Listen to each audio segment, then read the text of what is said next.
Olá, seja muito bem-vindo, seja muito bem-vinda. Eu sou a Gabriela Varelli, esse é o Videocast em Detalhes. E aqui, sempre com um convidado ou uma convidada, a gente analisa uma temática, mergulha numa notícia do dia. Hoje, o Em Detalhes recebe a jornalista Mili Lacombe, que é colunista do UOL, autora, feminista, ativista LGBTQIAP+. A gente vai conversar sobre a regulamentação das casas de apostas online no Brasil, um setor que está movimentando cifras bilionárias na informalidade, mas agora parece que a situação vai mudar. É sobre isso que a gente vai conversar aqui, não vou dar nenhum spoiler. Mili, obrigada por aceitar nosso convite, que prazer falar contigo. Puxa, o prazer é meu, Gabriela, eu sou muito sua fã. Eu que sou Obrigada por sua me fã, receber. que é isso. Mili, o nosso tema, ele é sensível, né? Ai, maravilhoso, olha só, coraçãozinho para você também.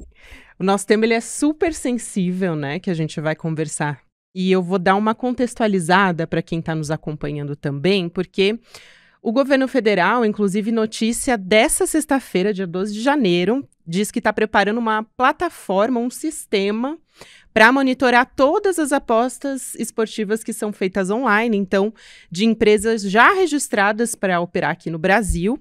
E para quem não sabe, essa lei ela foi sancionada pelo presidente Lula no final de dezembro e a previsão é de que a taxação das apostas vai render 12 bilhões de reais, isso a gente está falando nesse ano, né? Por isso o interesse do Ministério da Fazenda também. E aí as empresas ficam com 88% do faturamento e o restante vai para áreas como educação, saúde, esporte, segurança pública. Mas voltando ao sistema de monitoramento, né, que é o que eu quero te ouvir. As empresas elas vão ser obrigadas, por lei, a fornecer os dados e aí isso ajudaria a identificar as fraudes e acompanhar os perfis dos apostadores também, né? Como é que vai funcionar isso? Como é que esse sistema vai identificar, ajudar a identificar as fraudes, as grandes fraudes que vieram à tona no ano passado, né, em 2023, num resultado de futebol, por exemplo? A gente até vai aprofundar um pouco de como foram esses escândalos no futebol, mas para começar eu queria entender como é que vai funcionar esse monitoramento do governo federal, Mili, perdão.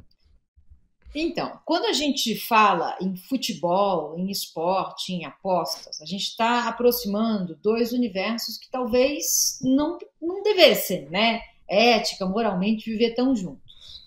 Eu acho que não deveriam.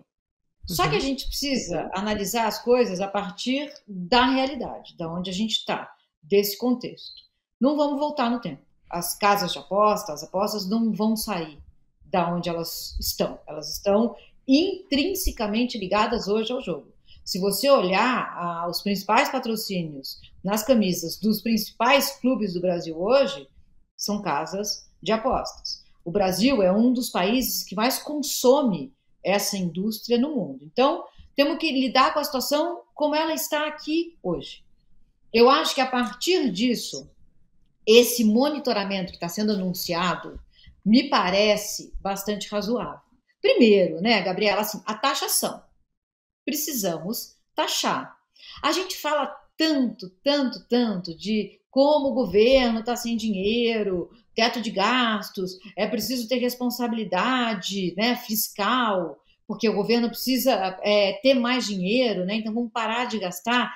Mas e o outro lado? Vamos começar a arrecadar, porque tem duas maneiras a gente ficar com dinheiro, né? Parar de gastar é uma delas, mas arrecadar mais é outra, né? E aí talvez a gente não precise comprometer tanto o social, né? Escolas, transporte, saúde. Então vamos arrecadar onde o dinheiro está. As casas de aposta movimentam bilhões. Vamos taxar esse dinheiro. Vamos usar esse dinheiro, a partir do momento que ele for taxado, com social. Então me parece uma ação muito razoável do governo, sabe? Não taxar seria o pior erro do mundo, do mundo.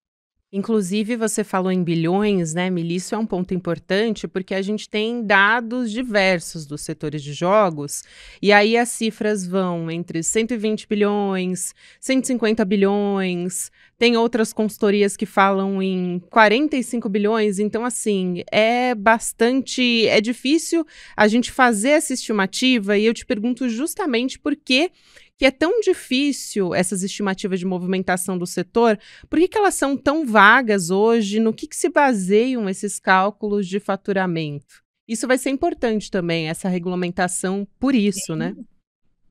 Sim, porque está tudo na informalidade.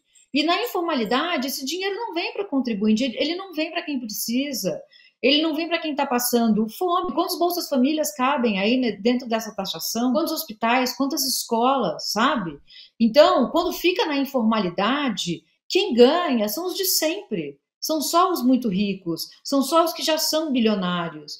Então, assim, se você me perguntar, se a gente for para o debate ético e moral sobre apostas e jogo, eu vou ter uma posição. A gente aqui no debate legal, eu vou ter uma outra, não é nenhuma outra posição, não vou dizer isso, mas eu vou concordar com o governo. Vamos taxar. E não é taxar qualquer coisa, é taxar pesadamente, né? É taxar com solidez. É fazer com que esse dinheiro, sim, volte para a sociedade, né? Para quem precisa. Exatamente. Agora vamos entrar nas questões, que começaram a aparecer em 2023, no ano passado, uns escândalos, né. A gente teve o Ministério Público de Goiás deflagrando em novembro, inclusive, é bastante recente, a terceira fase da Operação Penalidade Máxima, que justamente investiga essas fraudes nos jogos de futebol. E nessas operações contra as fraudes envolvem, inclusive, jogos da Série A do Brasileirão. Não é peixe pequeno que a gente está conversando aqui, né? E eu queria te pedir para explicar como é que os jogadores participam desses esquemas, como que eles lucravam, com grupos criminosos oferecendo dinheiro para eles, enfim. E também pergunto se você acredita que essa regulamentação agora no setor vai prevenir justamente escândalos como esses no esporte, ou se você acha que não vai ser o suficiente. Então, a gente não vai estar imune a escândalos, né? Pelo seguinte, quando a gente fala em apostas, talvez as pessoas que não conheçam muito esse ambiente pensem assim: vão apostar qual vai ser o placar do jogo, né? Quem vai ganhar? Não. As apostas relacionadas ao futebol é assim, gente: quantos escanteios haverá naquele jogo? Quantos cartões amarelo o número 5 vai levar? O número 7 vai ser expulso? Então, a gente está começando a entrar num ambiente de fácil manipulação. E a gente descobriu, aí você me pergunta, como foram, né, essa investigação levou a gente a saber que tinha jogador recebendo para levar cartão amarelo durante o jogo. Ele recebia um percentual sobre aquele cartão amarelo, muitas pessoas apostaram naquilo, o dinheiro circulou, o jogador que levou o cartão amarelo vai aí, toma aí seu percentual, porque você cumpriu o seu teatro a sua performance nesse teatro. Então, quando você fatia o jogo nesses moldes, pode parecer que o jogador que ganhou ali para levar um cartão amarelo, vamos falar de um jogador da Série C, que tem apostas para todos os jogos, né? Um jogador da Série C, um jogo periférico, o cara tá ganhando ali pouco dinheiro, ele tá precisando de dinheiro, a família precisa. Você consegue justificar moralmente quase tudo nessa vida, né? Então, esse jogador se convence de que ele está fazendo uma coisa que não pega nada para o resultado do jogo. Ele só levou um amarelo. Ele só foi lá e puxou a camisa do cara na fuça do juiz. Aí levou um amarelo. Isso não comprometeu o jogo. Eu argumentaria o oposto. Isso compromete muito o jogo. Sabe por quê? O cara que entra pensando em levar um amarelo, ele já não está no jogo. Ele já não está com a cabeça no time dele. Ele já não está mais querendo ajudar os caras que estão ao lado dele. Ele está querendo levar um cartão amarelo, em benefício próprio, para sair de lá com uma graninha. Então, é tudo muito complicado quando a gente fala de apostas, sabe? Eu acho muito difícil que esse monitoramento, mesmo sendo o melhor do mundo, vá chegar a todas as manipulações que podem eventualmente estar acontecendo dentro de um jogo. Eu me lembro, inclusive, Mili, quando estouraram essas operações, que eu via a quantidade, inclusive, que os jogadores recebiam e eu pensava, meu Deus, não é nem uma quantidade muito grande. Às vezes, eles aceitavam por valores muito pequenos, né? E deixavam, assim, a carreira muitas vezes comprometida para a vida toda, talvez por causa disso. Eu lembro que isso me chamou muita atenção também. Sim, Gabriela, e tem também depoimentos de jogadores que participaram de esquemas assim, que eles falam sobre coações. Uhum. Então, eles dizem que eles começaram a se interessar, mas depois eles falaram, não, não quero, mas aí eles já estavam sendo gravados Já era, né? e fizeram uma... já era, já era. Porque é um sistema mafioso, né? Se a gente não legaliza, esse esquema mafioso pode comprometer, infectar. Por isso que é importante tirar da informalidade, trazer à luz. Vamos falar dos riscos, vamos tratar dos riscos, porque um outro risco possível é o vício, né? A gente está falando com jovens, a gente está falando com homens e mulheres em formação. E aí, como que a gente faz? Quando você trata apostas como se fosse uma coisa corriqueira? Não é. Perfeito. Inclusive, essa era uma das perguntas que eu queria te fazer. 2 perguntas, na verdade, né, porque uma é uma outra portaria que o governo diz que vai complementar essa lei, que é regulamentar a publicidade em rádio, televisão e nas, redes sociais.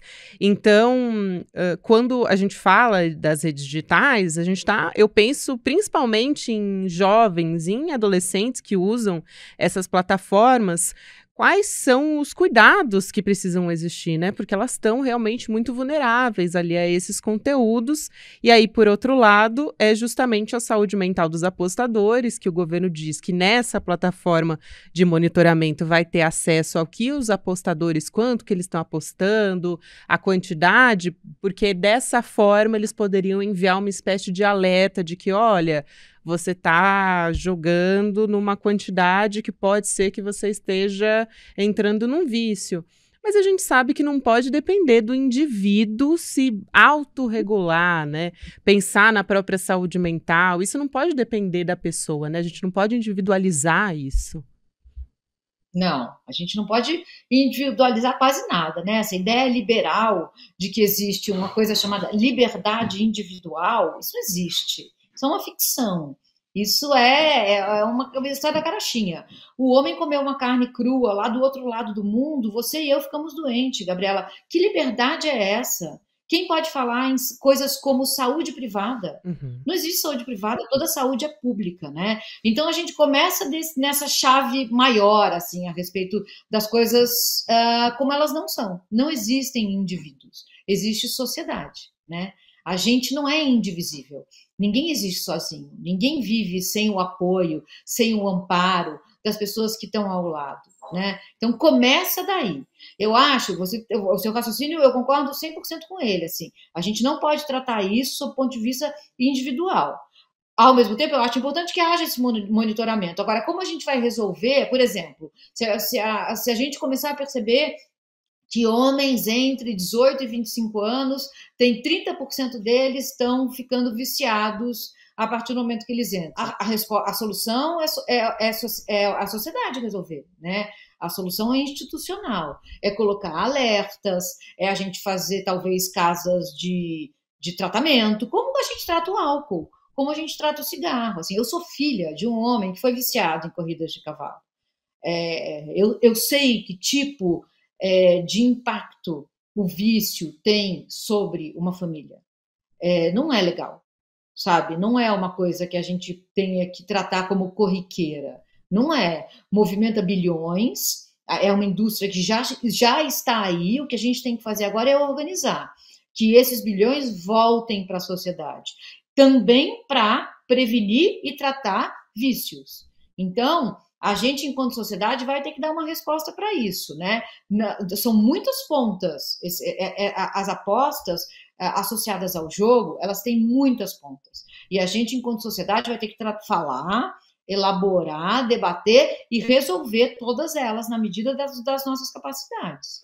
Nossa, é importantíssima essa sua fala. Tem um outro ponto que eu queria trazer aqui para a gente discutir. Eu acho que você pode falar sobre isso com muita propriedade, que é entender como é que foi esse processo, né, porque como é que essas empresas de apostas, elas se transformaram nas maiores patrocinadoras de times do Brasil. A gente teve agora o Corinthians anunciando, por exemplo, uma dessas casas como um patrocinador master, né, quer dizer, um grande patrocinador, vão ser 360 milhões de reais nos próximos 3 anos, é o maior patrocínio do futebol brasileiro.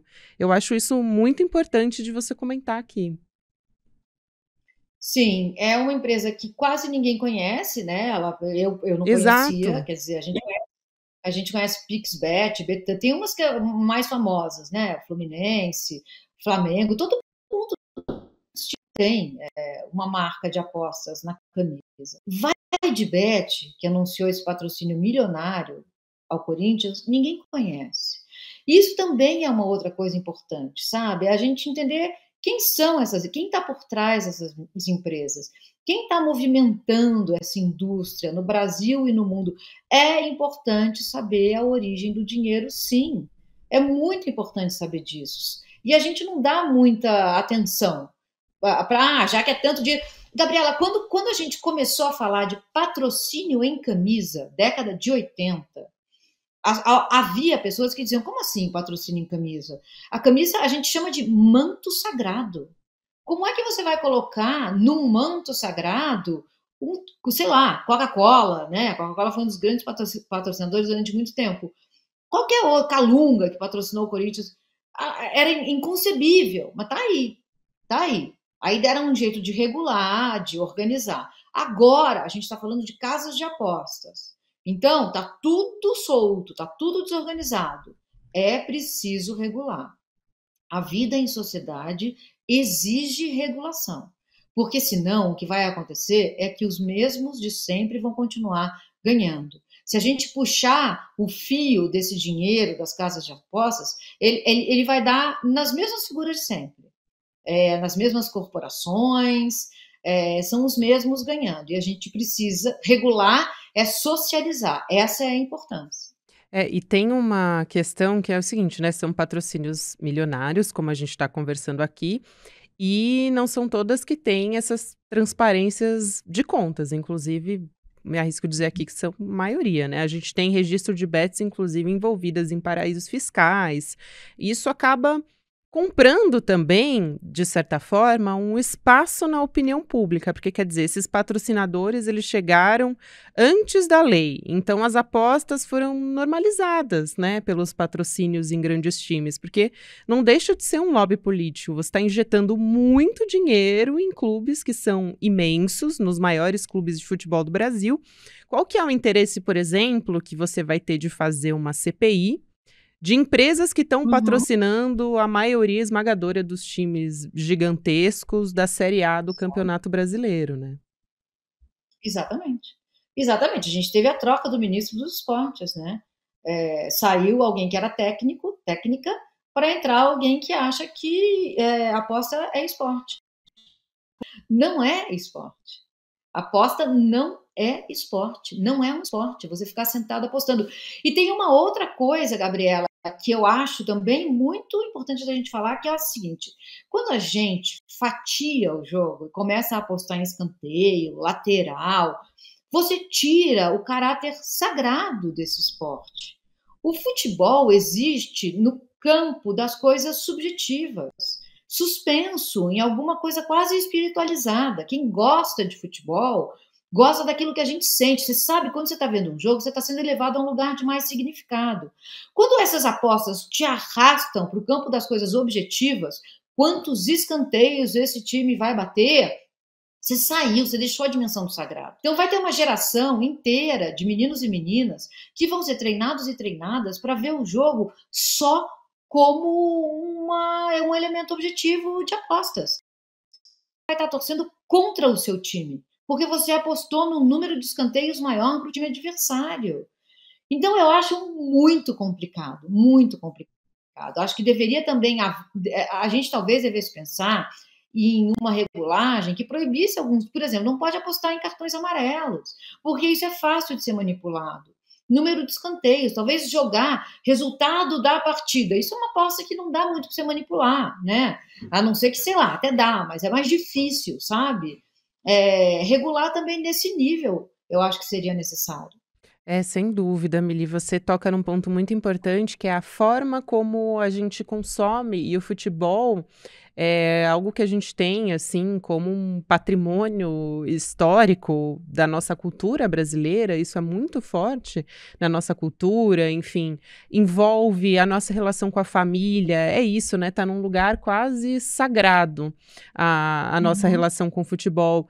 E o quanto isso já mudou ou está mudando a forma como a gente consome futebol também? Você acha que isso é mais a médio a longo prazo que a gente pode assistir essa mudança no comportamento também das pessoas? Sim, eu acho que isso vai demorar 1 ou 2 gerações, mas se as coisas não forem reguladas de uma maneira muito criteriosa, eu acho que a gente vai ver sim, o futebol perder o seu caráter inspiracional, sagrado, subjetivo. A entrada do VAR já traz esse caráter objetivo. Vamos parar, vamos ver esse lance de vários ângulos, em várias velocidades. Olha aqui, foi falta, não foi falta. E a gente começou a entender que cada um vê o que quer, a despeito do ângulo, a despeito de quantas vezes a gente vai ver aquele lance, porque o futebol trata de coisas outras, não é só um simples jogo. Ele trata também do nosso passado, da maneira como a gente foi formada. A gente vê o jogo com as pessoas que já não estão mais aqui. Meu pai, que fez eu amar o futebol, toda vez que o Fluminense entra em campo, ele está do meu lado. Minha ex-mulher, que era apaixonada pelo Corinthians, toda vez que o Corinthians entra em campo, ela está do meu lado. Tem outras coisas envolvidas no jogo que a gente transforma ele apenas num palco para que pessoas ganhem dinheiro apostando, vai tirar da gente isso, sabe? É muita coisa que a gente pode perder se a gente não regular da maneira correta apostas nesse campo. É muita coisa que está em jogo, né, não é, realmente é um lugar afetivo, de memória, de história importante, de história coletiva, né, de memória coletiva nossa também, é isso que você falou, é Sim. fundamental. Mili, eu queria te perguntar também a respeito do mercado de apostas, como eu disse, tem uma parte dessas empresas que são paraísos fiscais, né, são sediados em paraísos fiscais. A gente tem também outros países, Estados Unidos, Europa, né, França, Portugal, enfim, tem empresas desses lugares também. Essa regulamentação das apostas aqui no Brasil vai ter algum incentivo? Isso atrai as empresas para operar no Brasil ou não? Quem é que ganha com essa regulamentação das casas de apostas? Ganha a sociedade, né? A Se essa gente. regulamentação for feita. Exatamente. Porque assim, a gente sabe quem perde. Quem aposta está perdendo, né? Não há apostador que ganhe, gente. Não há. E eu acho que uma das iniciativas dessa lei é proibir, por exemplo, que se anunciem, alguém ficou milionário, né? Da noite para o dia, ele apostou, não sei no quê, no time A, no time B, no número de escanteios, sei lá eu, e ficou milionário. Isso não vai poder ser noticiado, e eu acho correto que não seja. Porque, assim, ninguém ganha apostando. Ninguém ganha apostando. Eu sou filha de alguém que era viciado em jogo. Eu sei que ninguém ganha apostando. Porque mesmo quando você ganha, nada vai se equiparar ao que você já perdeu. E não é só perder o de dinheiro, é Isso. perder o de relacionamento, de convívio com as pessoas que te amam, de tempo ocioso fazendo uma outra coisa, né? Então, ninguém ganha apostando. Agora, se as apostas são uma realidade, a gente não vai conseguir fazer elas irem embora. O dinheiro já está aqui, a gente precisa fazer esse dinheiro ser revertido outra vez para a sociedade. Para quem está passando fome, para quem está passando frio, para quem não tem casa. E taxar pesadamente, não é qualquer taxação, não, Gabriela. Tem muito dinheiro envolvido, muito mesmo dinheiro envolvido. Então, precisaria ser uma taxação pesada e obrigar essas empresas também, além da taxação, a reinvestirem parte do lucro em tratamento, em ajuda emocional para quem se viciou.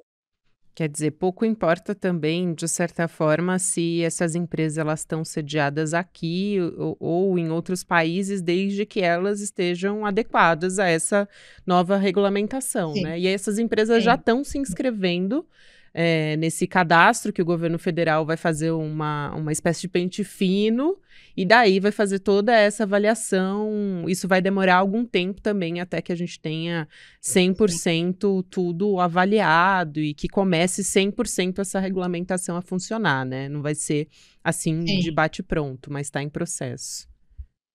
Sim, mas o mais importante é que esse cadastro, a despeito das empresas estarem aqui ou fora, elas têm que estar cadastradas, a gente precisa saber exatamente quem opera essas empresas e taxar, elas precisam ser taxadas, porque senão esse mercado informal ele vai só se agigantar, e aí realmente ninguém ganha com isso. E obviamente elas não tinham nenhum interesse em ser taxadas, né, mas elas não vão ter muita Não, alternativa ou elas vão ter que operar na informalidade. Não existe outra exato. alternativa, né.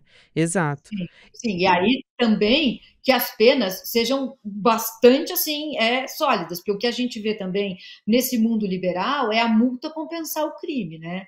Então você coloca lá uma empresa em Mariana, sei lá onde, a barragem rompe. Ah, mas olha aqui a multa. Quando a multa é anunciada, até parece uma multa altíssima, né? Não sei quantos bilhões. Aí você vai ver qual é o percentual dessa multa no lucro da empresa. É uma titica. Então, essa multa deveria ser anunciada assim, né? A multa equivale a tantos por cento do lucro da empresa. 2, 3%, porque aí a gente vê que o crime compensa no Brasil. Então, quem continuar na informalidade tem que ser punido de modo a fazer com que o crime não compense. Exato, até porque, eu estava pensando aqui agora, para essas empresas entrarem, elas têm que fazer um investimento ali de milhões iniciais, se eu não me engano, por volta de 30 milhões, um investimento inicial, né, Mili? Então, é isso mesmo, achei aqui, é um pagamento de uma taxa obrigatória de 30 milhões de reais, e aí essa autorização é emitida depois disso. Então, se ela operar na informalidade, a depender da multa que ela vai receber se ela continuar operando na informalidade, se ela não entregar os documentos para o governo, enfim, no prazo estabelecido, isso tem também que ser muito maior do que essa autorização, né, para que ela opere na regularidade, porque senão não compensa, teoricamente, para ela, né, Sim. financeiramente. Exato. E como a gente está falando de valores muito altos, a gente, assim, a gente que está aqui no chão de fábrica da vida, a gente não entende o que esses valores significam. Então é sempre importante colocar em contexto, sabe?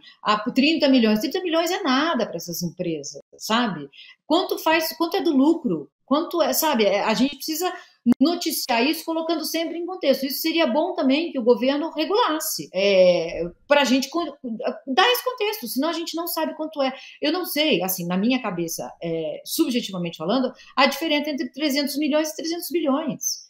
Porque, um é muito mais que o outro, mas se tudo que um pode comprar, o outro também pode, na nossa cabeça eles passam a ser o mesmo valor. E não são. Não são. Porque essas empresas lucram muito. Então, 30 milhões, para mim e para você, é dinheiro de uma vida. Para essas empresas, é dinheiro de um dia em apostas. Sem contar, Mili, para a gente fechar a nossa conversa, que o nosso tempo está acabando, mas acho que vale a pena a gente dizer que até alguns jornalistas já estão passando a chamar de jogos online, ao invés de, enfim, apostas esportivas, né? Apostas online, porque também está abarcando outros tipos de jogos, também está regulamentando outros tipos de jogo que as pessoas podem fazer online. Então, presencialmente, o cassino hoje ele é proibido no Brasil, mas ele vai passar a ser regulamentado de forma online. Eu queria saber a sua opinião sobre isso também, porque, de qualquer forma, a gente sabe que esses jogos eles existem, ainda que seja na regularidade, eles existem. Inclusive, o próprio Ministério do Esporte, ele tem um especialista, um assessor especial da Fazenda que cuida desse assunto na pasta, e ele diz, olha, não é que a gente está liberando os jogos no Brasil, essa lei não veio para liberar nada. Esses jogos, eles já existiam, sem regra nenhuma, então, na verdade, o que a gente está fazendo é proteger as pessoas. Eu queria saber se você concorda com isso, se é esse o caminho.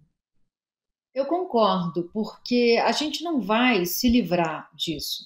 A gente vai só precisar organizar. Se livrar, é como se a gente, essa fictícia guerra às drogas.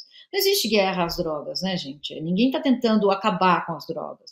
Isso é só uma desculpa para você entrar atirando em favelas e periferias. Então, se a gente declarar uma fictícia guerra aos jogos, às apostas, não vai levar a gente a lugar nenhum. Eles estão aí, eles existem, as pessoas continuarão fazendo na clandestinidade. Então, vamos organizar, vamos regular, vamos falar dos perigos que eles representam.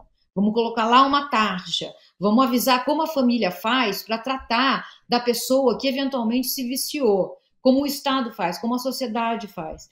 A gente precisa, o diagnóstico eles estão aí, acontecem e vão seguir acontecendo. Como a gente resolve isso enquanto sociedade? E a gente vai ter que continuar acompanhando como é que essa regulamentação vai ser posta em prática, como é que vai ser feito esse monitoramento, inclusive das empresas que não vão entrar nessa avaliação para fazer a regularização também, né, Mili? Isso é muito importante.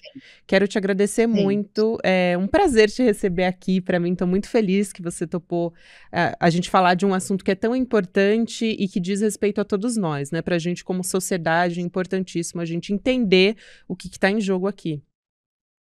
É isso mesmo. E eu agradeço ao convite. Esse programa é muito importante. Esse que eu digo, esse programa que você faz, Gabriela. Obrigada, e é muito amiga. Bacana ver o jornalismo crescendo assim, sabe? ICL, é muito legal. Ai, Obrigada pelo convite. Fica à disposição, eu fico à disposição, Mili, você fica aqui, portas abertas, escancaradas para você voltar sempre que você quiser. Obrigada, um beijo grande, querida. Espero que na próxima a gente, de repente, converse pessoalmente. Aí eu te dou um abraço. Sim, eu estou à disposição. Obrigada. Obrigada a você. Olha, a Mili Lacombe, ela é jornalista, ela é colunista do UOL, autora, feminista, ativista, LGBTQIAP+. Muito obrigada mais uma vez, Mili. Até uma próxima. Até. O Videocast em Detalhes fica por aqui. Próximo episódio, você já sabe, vai ao ar às 10h30 da manhã, ao vivo no YouTube, por onde você acompanha toda a nossa programação. Na sequência, tem Mercado Investimentos, depois tem Rolê ICL, 6h da noite, ICL Notícias segunda edição. Lembrando que você pode ouvir esse programa sempre também no formato podcast. De manhãzinha já fica disponível para você. Muito obrigada a você que me acompanhou até aqui. Até amanhã.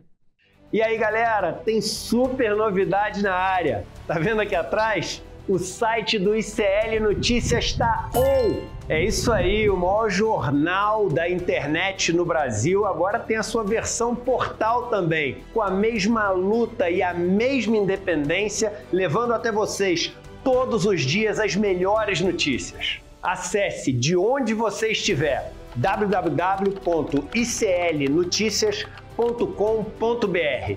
A gente chegou para fazer jornalismo de verdade, sem rabo preso com ninguém. Nosso compromisso com a verdade e com a mudança. Eu quero dar para vocês da nossa comunidade uma missão, um pedido de ajuda. Pega esse link e envia para todos os seus contatos do Telegram, do WhatsApp. A gente precisa fazer essa novidade chegar para todo mundo. Onde tiver notícia, o portal ICL Notícias vai estar lá, com independência e seriedade. Clica lá e mande para os seus amigos. Vambora! A revolução está só começando.